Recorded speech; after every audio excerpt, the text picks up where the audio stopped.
Man, what's going on, y'all, man? So another major game in the Big 12 has a lot of implications, right? Colorado, you were number 2 in the Big 12. Texas Tech, you come off that big win beating Iowa State.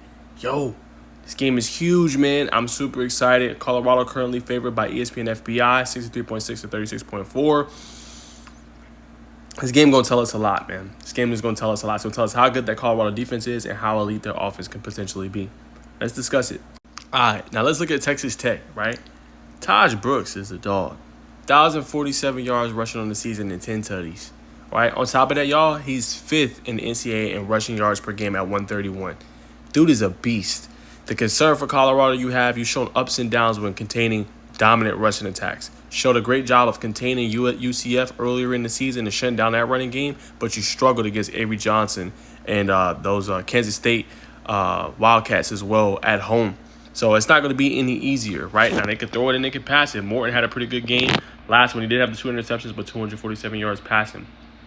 So they're going to do a little bit of everything, right? But it's going to be important you stay eye-disciplined with this team. They can run some read option.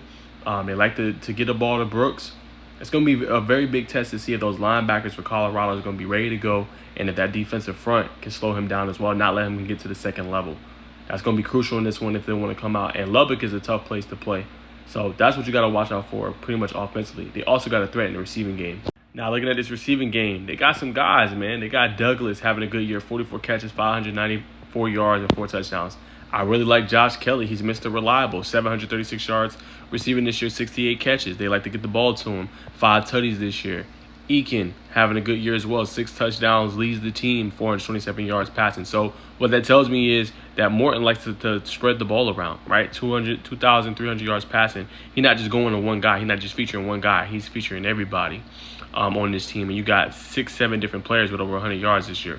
So he's going to get the ball to whoever is open. So it's going to be important that they stay disciplined as well with their coverages and making sure that they avoid the big plays because all these guys are capable of going off.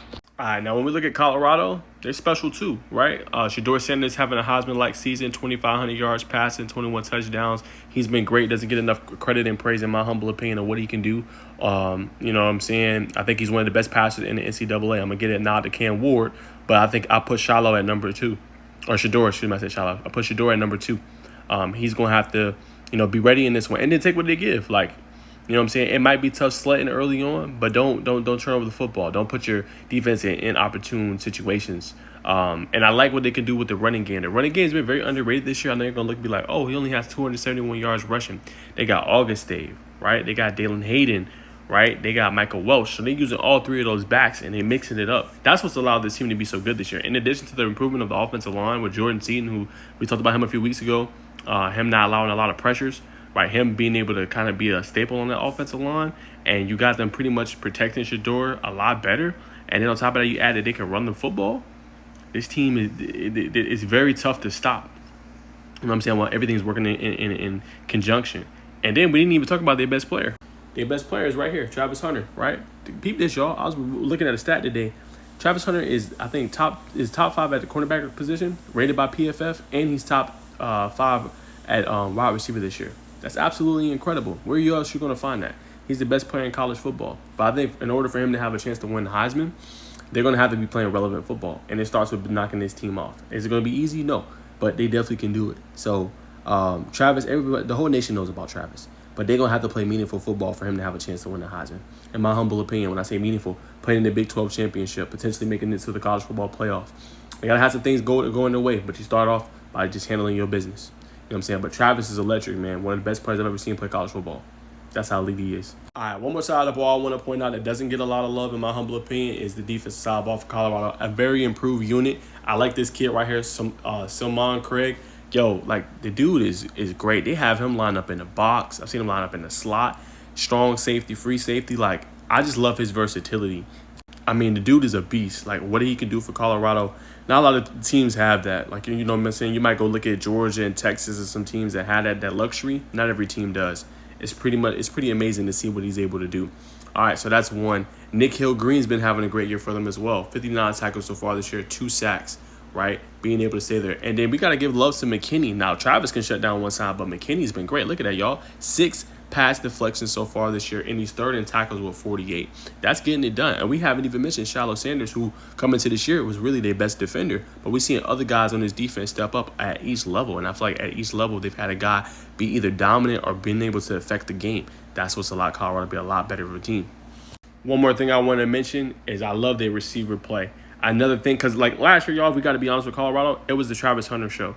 They did have obviously Jimmy Horn and others, but it stepped up so much more this year. Like when you look at obviously Travis leads with 757 yards receiving and 8 touchdowns. But look at LeJontay Wester, 501 yards and 7 touchdowns, right? Jimmy Horn is capable of exploding for a big play, 434 yards receiving this year, 33 catches. Will Shepherd, who I like a lot, seems like he just comes up with timely big plays. Whenever they need something big, he comes down with it. 390 yards and 3 touchdowns. He's made so many plays. Amarian Miller's another one, right? Now they're going to be like, oh, only 10 catches, but averaging 21.6 yards per catch. Explosive, leads the team in yards per catch. Like, they got guys that can get the ball to. And like I said, in years past, they didn't have that. You know what I'm saying? But now they have a very good offensive attack. They can run it. They got Shedeur, who is a Heisman, who should be a Heisman finalist. And then you got one of the better, I think, receiving corps in the country. So, y'all, that's my official breakdown. That's what I think, man. They're going to have to get pressure on Morton, force him into some turnovers, slow down Charles Brooks, who's one of the best running backs in the nation, I think, humbly. And Josh Kelly's a beast on the outside. But nonetheless, man, I'm going with the Colorado Buffs, man. I think they come out on top. Should be an elite game for them. It's not going to be easy. You know what I'm saying? I think this is going to probably be a 7 to 10 point game, but I think the Buffs going to come out on top and show that they're not playing around and just continue to make their mark and that they're coming for that Big 12 championship. So I'm going with the Buffs to come out on top.